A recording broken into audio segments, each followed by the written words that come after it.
Good morning. Welcome to another edition of Take 5. It is Sunday, July 24th, 2011, and we have a very interesting passage today. And I am glad it's Sunday because that will relate to what we're talking about. We're in Mark chapter 2, verse 23. We're going to finish chapter 2 today. One Sabbath he was going through the grain fields, and as they made their way, his disciples began to pluck heads of grain. And the Pharisees were saying to him, "Look, why are they doing what is not lawful on the Sabbath?" And he said to them, "Have you never read what David did when he was in need and was hungry, he and those who were with him, how he entered the house of God in the time of Abiathar the high priest, and ate the bread of the presence, which it is not lawful for any but the priest to eat, and also gave it to those who were with him? And he said to them, the Sabbath was made for man, not man for the Sabbath. So the Son of Man is Lord even of the Sabbath." Now remember yesterday's passage, we talked about how the religion had gotten corrupt. And Jesus wasn't about trying to put a patch on the old religion. He said we got to change everything around. We got to just start all over with new hearts. Because here's another case of what had happened to the religion. Okay, these guys were really hung up on the Sabbath. Now, if you read the Ten Commandments, I believe it's the sixth commandment says, "Remember the Sabbath day and keep it holy."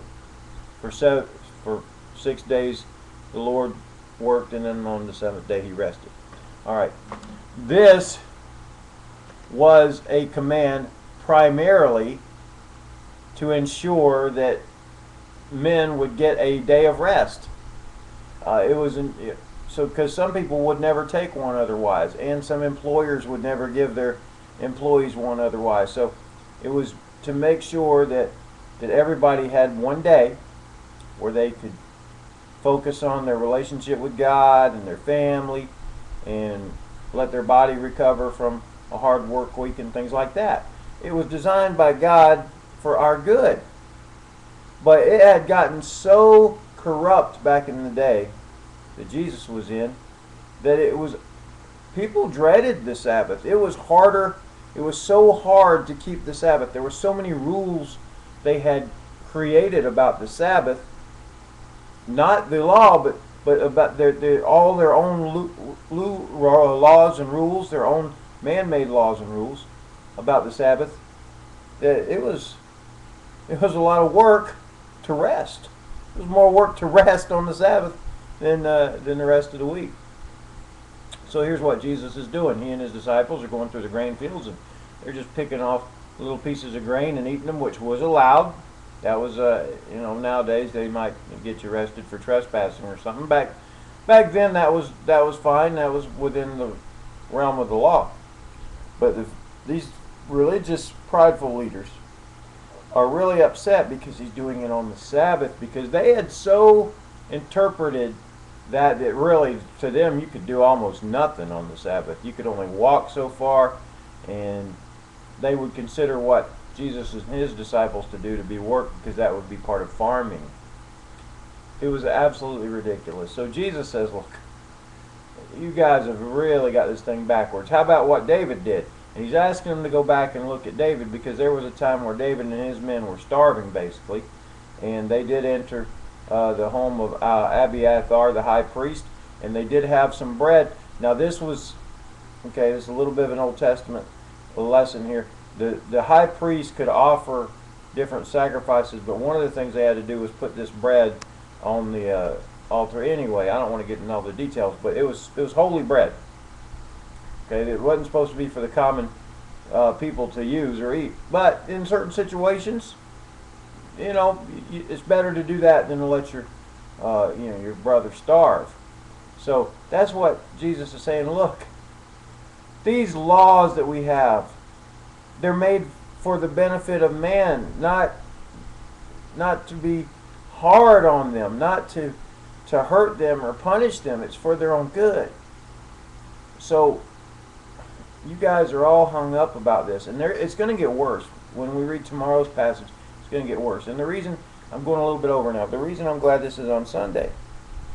All right, now this has changed a lot in this country, but there are people still that believe Sunday is some kind of a holy day, special day. Sunday's not the Sabbath. Sunday's the first day of the week.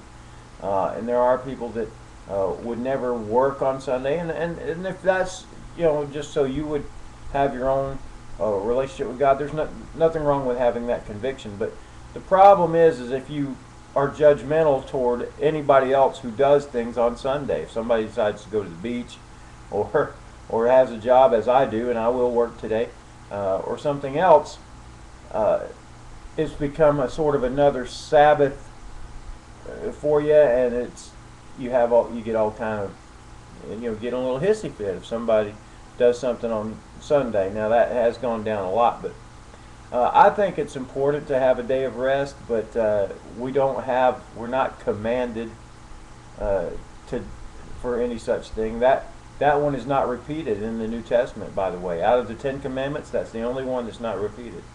So it is certainly a good idea to take time and honor God and worship God and recharge your batteries, and hopefully you're not working 7 days in a row. And I think attending church and things like that are very important, and the Bible teaches that. But don't make it so hard line, you know what I mean? Don't force it on people so much that you're judgmental and you kind of look down on people that have jobs on Sunday, or if somebody's in trouble, they stop and help them, you know, on the way to church, like the Good Samaritan or something like that. All right, just chill and relax about that kind of stuff. Okay, the laws of God were made for our benefit, not to oppress us, and that's the main thing. God loves you and He cares for you. And when you recognize that, it'll keep everything in proper perspective. Come back tomorrow. You're not going to believe. I mean, it's incredible what these guys get upset about tomorrow. So you got to join me for the headline news on the next edition of Take 5.